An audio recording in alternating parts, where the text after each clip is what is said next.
Hello friends, welcome back to my channel. My name is Emily and here on my channel I make crystal videos, small business videos, geology videos, sometimes vlogs and more. So if that sounds interesting to you, be sure to subscribe because I put out new videos just about every week. I also have my own crystal shop, cosmicgeology.com. I have a second channel and all my other links will be in the description box below.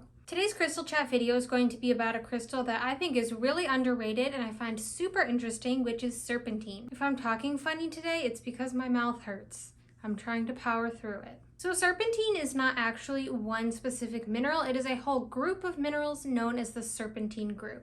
The primary three varieties of serpentine are chrysotile, antigrite, and lizardite. There are other more rare varieties as well, but even scientifically, they are just all referred to as serpentine for identification. The three main varieties of serpentine are known as polymorphs, which mean they have the same chemical composition, but they have different crystal structures. Serpentine also has trade names such as healerite or infinite stone. Lizardite sounds like it would be a trade name, but this is actually the geologic name for it, which is named after the Lizard Peninsula in England. Atlanticite is a trade name for one of my favorite crystals, which is serpentine and sticktite. The pendant I'm wearing today is actually atlanticite. Sometimes it is way more heavy on the sticktite, making it more purple, or sometimes it is just serpentine with like purple polka dots. It's super fun. Serpentine minerals are phyllosilicates, which mean they fall under the silicate mineral group. Silicate minerals are ones that contain silica and oxygen in their chemical composition. A lot of the minerals I talk about fall into the silicate group, and that's because this group contains about 90% of the minerals on Earth's crust. Serpentine minerals all form very similarly, but the elements present and the temperature and conditions during formation can create different varieties. Serpentines are formed during the hydrothermal metamorphism of ultramafic rocks. Ultramafic rocks are rocks that are really dark and they have low silica content. These rocks are pretty rare at the surface of the Earth, but they are very common way below the surface, more towards the mantle. These rocks are formed at convergent plate boundaries, which is where the ocean plate is going downward into the mantle. Serpentines are very abundant deep in the Earth's crust near these ancient plate boundaries. Over time, these ancient plate boundaries can be pushed towards the surface through plate movement, where they are exposed at the surface, and these are called ophiolites. This is the kind of environment that serpentines are found. Minerals in the serpentine group can vary in their color and appearance, but they're usually green, yellow, or brown. Serpentine has a greasy, waxy luster, and you can definitely feel it when you touch this stone. Now, there's something very important to talk about when it comes to serpentine, and I want you to promise you're not going to get spooked by it when I tell you this, okay? You're going to promise this isn't going to scare you away from serpentine because it's a great crystal to work with,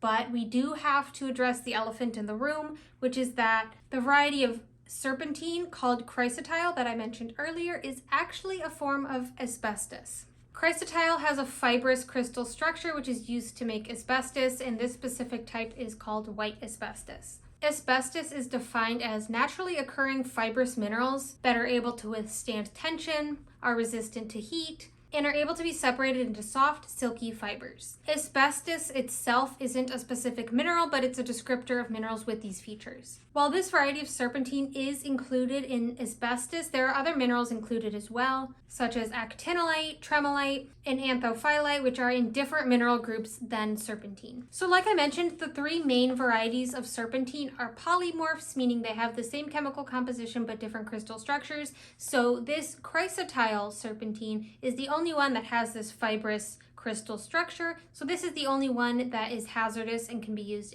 as asbestos. So if you're not familiar with asbestos, the description of soft, silky mineral fibers doesn't really sound too much of a bad thing, but this can be really, really hazardous if you breathe these fibers in. They get stuck in your lungs, they can cause cancer. It's really dangerous. But again, don't be scared off of serpentine. So a tool in geology used to analyze rocks is the scanning electron microscope, SEM. Images from this microscope give information about the texture, chemical composition, crystalline structure, and orientation of minerals within a sample. This shows what a rock looks like down at the nanometer level. So I thought this was really interesting. Here's what chrysotile serpentine looks like under this scanning electron microscope. I've always loved serpentine, but back when I was in school in one of my earth materials classes, we learned about it being asbestos and the fibrous structure, and I just thought it was so cool, and it just made me love it even more, so I wanted to talk about its really interesting geology. And I think it's important to know that one of the crystals you may have in your collection is asbestos.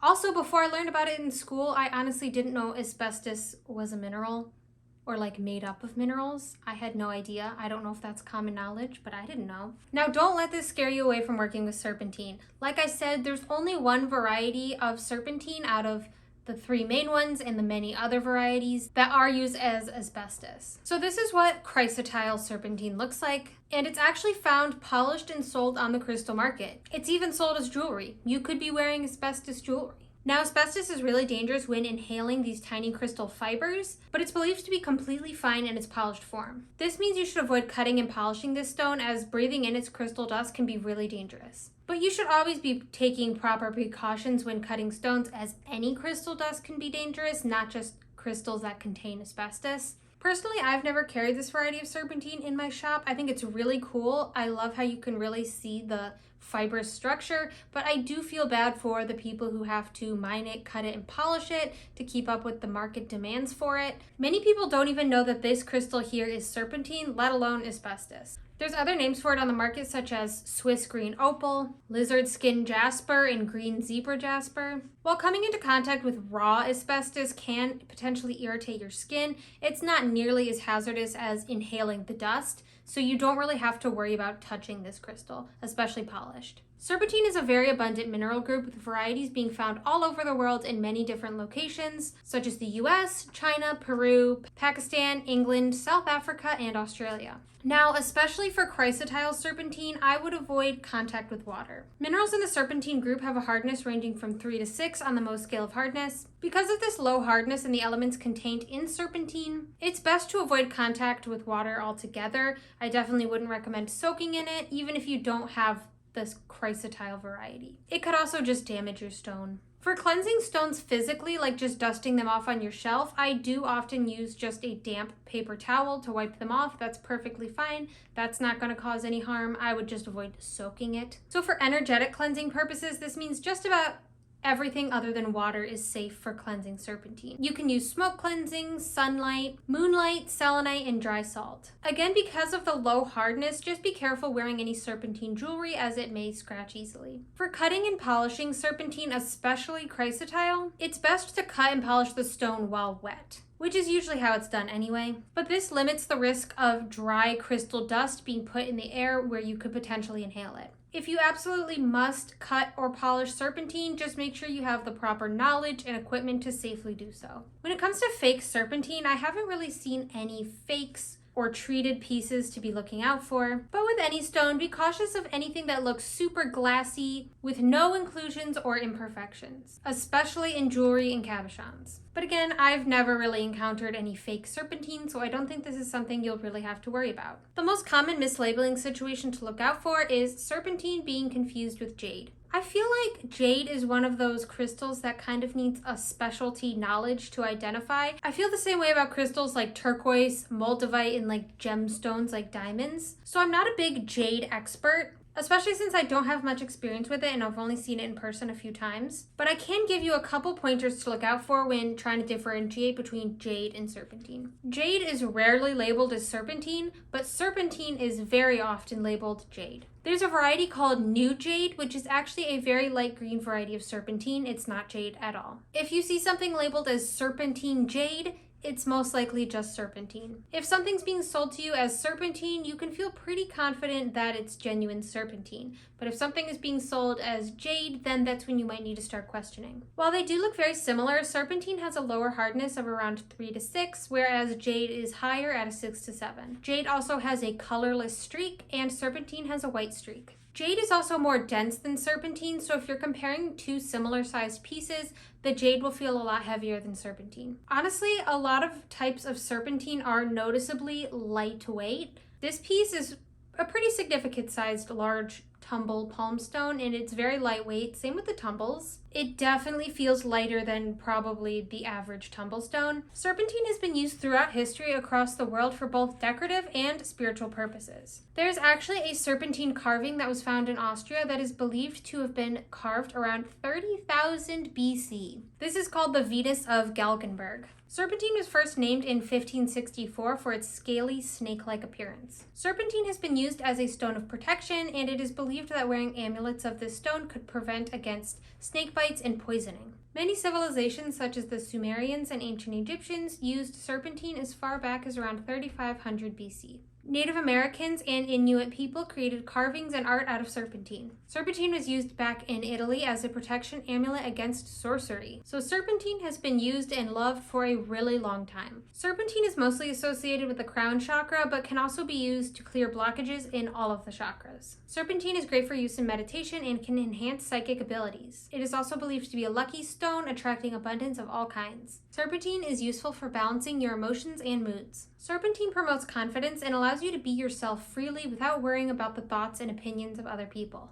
Serpentine is a great stone for people who need more independence in their life, as it helps relieve you of anxiety and offers protection. Serpentine is a great stone to work with when you are healing trauma, doing shadow work, therapy, or going through any difficult situations. It also helps you to integrate situations and emotions into your body so that you can heal and move forward. It is also great for healing emotional baggage and helping you to focus on positive thoughts. It helps to clear your energetic field from past patterns that keep repeating so that you can break free and create new, healthier patterns. Serpentine's strong energy can even bring about a spiritual awakening while working with it. Serpentine has a strong connection to the earth and Earth's history. This makes it a great grounding stone and allows you to look past the day-to-day inconveniences and to see the bigger picture of your life and the universe. This is also a great stone for delving into your past lives and the Akashic Records. The Akashic Records is the idea that everything that's ever happened, everything that's ever been thought or said, exists and can be accessed. You can access not only your past life and things that affect you,